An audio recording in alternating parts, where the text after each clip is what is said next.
Editing good has almost nothing to do with how the video looks. Yes, that your videos look great is extremely important, but if your edits don't teach to your client's audience, you will be like 99% of editors who only knows how to make something look cool, not like the 1% of editors who knows how to make something look great that actually gives results to their clients, which is what allows them to charge way more than the rest of editors. In today's video, I bring up a clip from my latest mastermind inside my program Apex Editors, where I teach my students the difference between a decent edit and a great edit. And this is not about how they look, this is about what the viewer learns from the video, because that's the first step in order to get your clients results. And when you get your clients results, they are happy to pay you serious money for your edits. Let's begin. The biggest thing that you have to keep in mind while doing the exam is that I'll say 60 to 80% of the exam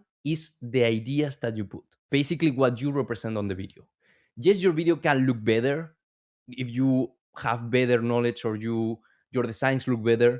Yes, your video can flow smoothly, like having more smooth transitions, smooth animations, perfect. That of course adds to the video. You're going to see that the good version is not that good in terms of smoothness, quality of graphics and everything, but just keep in mind that the idea that he's representing. So we are going to see the before and the after of 3 videos, and then we're going to break down frame by frame what is good and what is bad. Let's go with the first one. Let's see first the bad version. There are 3 red flags to look for in a gym as a personal trainer if you want to grow a highly profitable business. If your gym has the 3rd red flag, don't waste any more time, leave the club and find another one ASAP.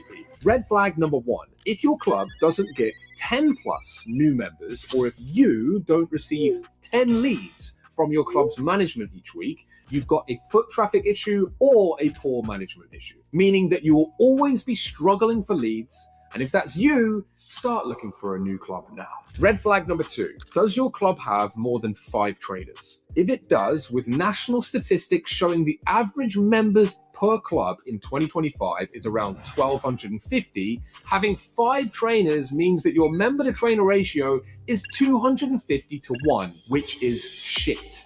Therefore, red flag number 3, if your club has a member to trainer ratio of less than 300 to 1, you're going to struggle, period. Find out the member to trainer ratio by dividing the total amount of members that your club has by the amount of PTs that are present. If it's under 300 to 1, you should find a gym with a minimum 450 to 1 member to trainer ratio and move there ASAP. If your gym... Perfect. Let's see now the good version. Again, focus on the idea behind. There are things when it comes to maybe some animations that are better in the bad version than the good version, because that's not the main point. The main point is the ideas behind what the editor puts here. There are 3 red flags to look for in a gym as a personal trainer if you want to grow a highly profitable business. If your gym has the 3rd red flag, don't waste any more time, leave the club and find another one ASAP.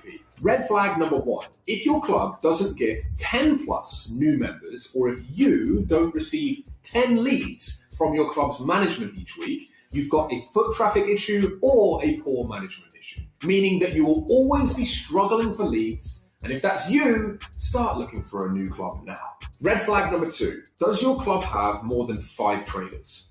If it does, with national statistics showing the average members per club in 2025 is around 1,250, having 5 trainers means that your member to trainer ratio is 250 to 1, which is shit. Therefore, red flag number 3, if your club has a member to trainer ratio of less than 300 to 1, you're going to struggle, period.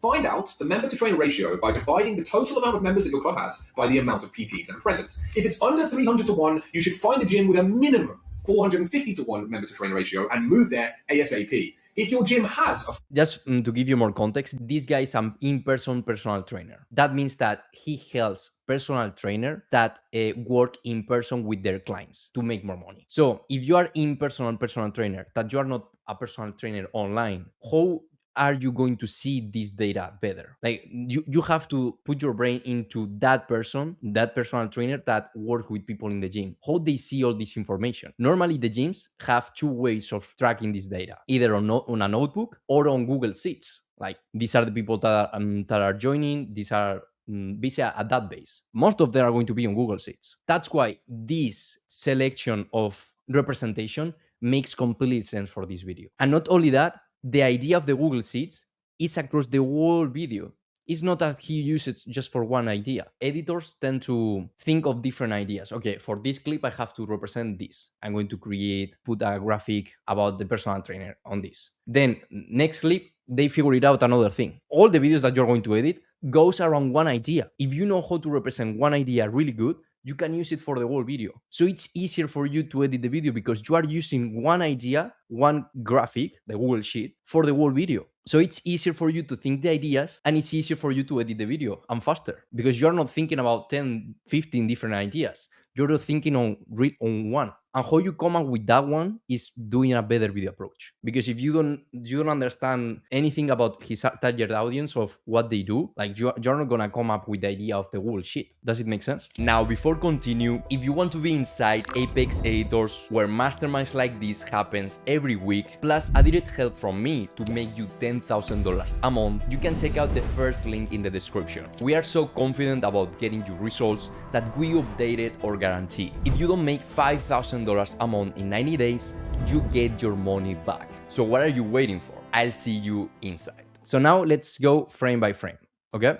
So this is extremely generic and this is specific. It's like, this is literal Google Sheet. And not only is the Google Sheet, he's controlling the eyes of you to where you should be looking at. If you show the same Google Sheet without controlling the eyes with the opacity, it won't be that good. Because the time that you have to understand this, it would be enough to read new members 7 days. So it's not only the idea, it's not only it's also the execution on how he's representing that. This second part, I don't love it that much because it seems that Gmail is not a software. It seems that Gmail is just a PNG. It doesn't look like Gmail. The only thing that looks like Gmail is that is the email, and that is the PNG. However, if you go and check your email, it doesn't look like this. So this can be, of course, done better. But just focus on the idea. I don't hate the idea. However, the execution is so much worse than this. Why? Because, first of all, you can clearly see total new leads 6 in all these things. You can clearly understand that the manager sent you a mail with the new total leads that they got. First of all, this goes outside the focal zone and he is not lowering the opacity of that, so it's going to distract the viewer. It's okay to put something there. However, if it's not important, just lower the opacity so the eyes goes to what matters. That's one thing. And then this is not that clear. 2 or 3 leads. However, there are more information here that makes this not as good as this. This extremely generic. Trainees in your club. 2 buttons. Less than 5, more than 5. Why a buttons here? It doesn't make any sense, right? Like if your team has less than 5 trainers in your club, if this or this. You see what I say before? Like this editor is just thinking to represent his clip differently instead of thinking on the whole video. That's really important. This editor, he's on the same idea. Cool, Google Sheet. How can I represent this on Google Sheet? And it's fucking perfect because it's like trainer list. And you can see that there is a couple and so 5 more.